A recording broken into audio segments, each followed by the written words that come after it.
अभी बाहर से रैली निकल रही थी कांग्रेस पार्टी की, तो उसमें गाने चल रहे थे, देश को बचाना है तो पंजे को लाना है।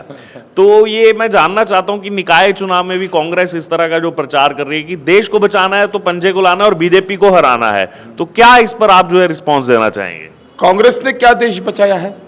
कांग्रेस ने देश यदि बचाया होता तो भारत के दो टुकड़े नहीं होते, भारत पाकिस्तान नहीं बनता। कांग्रेस को यदि देश बचाना होता तो कश्मीर के अंदर में हमारे कश्मीरी पंडित विस्थापित नहीं होते, वहां पर उनको हकाला नहीं जाता। भारत को यदि देश बचाना होता तो आधे से ज्यादा तिब्बत की जमीन चीन को नहीं चली जाती। भारत को यदि देश बचाना होता तो हमारे सैनिक, हमारे जवान सीमा पर गोलियों का, ऑर्डर का, आदेश का इंतजार करते करते शहीद नहीं होते। भारत को, कांग्रेस को यदि देश बचाना होता तो लाखों करोड़ों हिंदुओं की कत्ल नहीं होती। भारत को यदि कांग्रेस को यदि देश बचाना होता तो जैसे 1984 में सिखों की दंगल की गई, सिख भाइयों को मारा गया, तो सिख भाइयों को मारा नहीं जाता।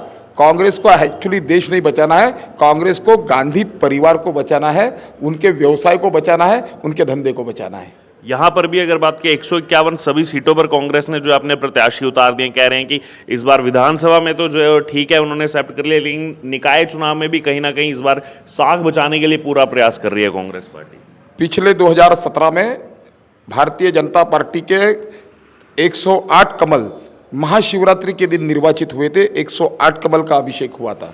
और जिस तरह से माननीय नितिन जी गडकरी, माननीय देवेंद्र जी फडणवीस, माननीय हमारे पालक मंत्री चंद्रशेखर जी बावनकुळे एवं हमारे कार्य सम्राट आमदार कृष्णाभाऊ खोपड़े, इन्होंने जो कार्य किया है नागपुर में, इस नागपुर में सराहनीय कार्य है। जहाँ रास्ते नहीं थे वहाँ सीमेंट कंक्रीट के रास्ते बने हैं। पहले तो ये गांव था, ये जो आप आए हैं, आपने देखा होगा कि वाठोड़ा, ये वाठोड़ा 400 वर्ष पुराना गांव है।